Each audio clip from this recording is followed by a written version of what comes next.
Spurgeon here with RevZilla, and in this video we're going to break down the Speed and Strength SS900 helmet available at RevZilla.com. So what we're going to see with the SS900 is this is now going to be the entry-level helmet from Speed and Strength, coming in around the $110 price point. Here's why I'm excited about this.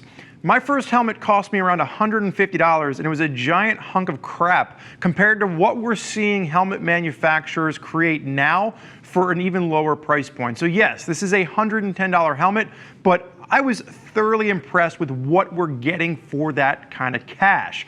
Polycarb shell, so it is just a plastic shell, but you're getting two different shell sizes. First shell size is for extra small up to large. Second shell size is from large up to 2XL. DOT and ECE rated, so you're getting an ECE rating with this, 2 intake vents, 4 exhaust vents, 3 pounds 7 ounces in a medium. So much lighter than I would expect a helmet at this price point to come in at. I was expecting somewhere around the probably closer to 4 pound range, so 3 pounds 7 ounces in a medium, very lightweight, and it's an intermediate oval head shape. So a little bit longer front to back, a little bit narrower down the side of the head. It's going to work for the majority of riders in the American market. You know, normally when we see lower priced helmets, they're going to be round to round oval, and they're just not going to be the most comfortable helmets to wear. Very impressed with how this helmet fits and feels once you get it on the noodle, sitting on top of your shoulders. So breaking down some of the features. So you are going to have vents at the front and vents at the top, so 2 vents. Now, again, they're not the best vents in the world. You're going to feel it even as you're actuating this. It's not going to allow a mass amount of airflow through, so ventilation is going to be limited. So if I was trying to find some nitpicks, you know, that would be one that I would throw out there. I do like the fact that the face shield does kind of tuck in as it comes down. So if you look at it from the side, you can actually see the springs that are working in there. And as you close this down, it actually kind of pulls in against the gasket, so you get a really nice, tight, secure fit. Now, the mention that I would make from this, from a nitpick standpoint, is that there's no detents. So you're either open or you're closed. Now, you can leave it just popped a little bit there for airflow at the base, and you won't have to worry about it pushing up on that. But again, there's no way to lock this in a mid position. And you can see, even as I'm doing that, a little squeaky. But again, this helmet is $110, so those are all going to be minor nitpicks to make. Now, getting this on and off, you're going to see the little lever back here. You simply push that down, and the shield pops off. You put it back into place, and it slides right back in. So extremely easy to use. Again, I keep comparing this to the first $150 helmet that I bought for myself when I was starting to ride, and I'm amazed with how far they've come. Ambidextrous lift, so you can lift it up with both hands, pull up, close down, and you have that tab on both sides.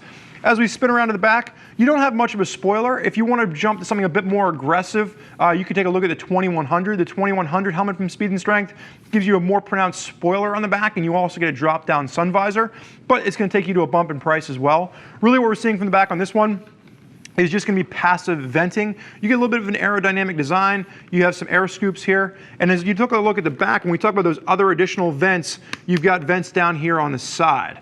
Now, the other thing you'll notice is that you've got this little clip area. And this is going to work if you want to mount a comm system to this. So they actually gave you a place that sits off of the shell itself that makes it really easy to mount a comm system. And as we take a look at the inside, you'll notice that we have speaker cutouts. So the fact that we're getting speaker pocket cutouts is another thing that surprised me. Now, let's take a look just for a second at the cheek pads before we get into the speaker cutouts. Very basic cheek pad design. You know, big, thick, bulky cheek pads, just plastic mounts to the back. They just snap into place.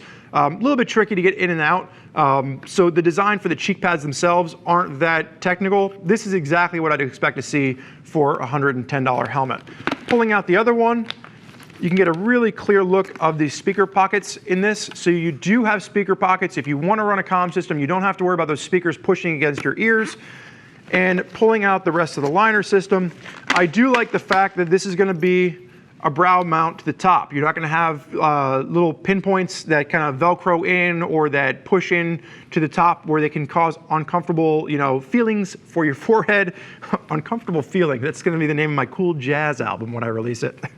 But really what you get here is something that's going to add in comfort. So again, a lot of times we're looking at helmets at this price point, you do lose some of those creature comforts that you're going to get with this helmet. So taking a look at the inside, you're going to see you have just 2 main channels that are cut out for the actual ventilation. You can see the holes themselves that are going to allow ventilation in are going to be rather small. So if I was looking to really critique this helmet for anything, it would be the lack of ventilation, very basic interior. But really, as we're talking about the positives for a $110 helmet, I think they certainly outweigh the negatives. Now, the one thing to note here, it is really going to be designed to be used in the upright riding position, maybe like a 3/4 tuck. So this is going to work great for standard bikes, for sport naked bikes, for cruisers. There's a lot of functionality out here. If you're just starting to get involved in riding, you're looking for your first helmet, this is definitely one that I would put on the list if you're looking to shop around that $110 to $120 price point.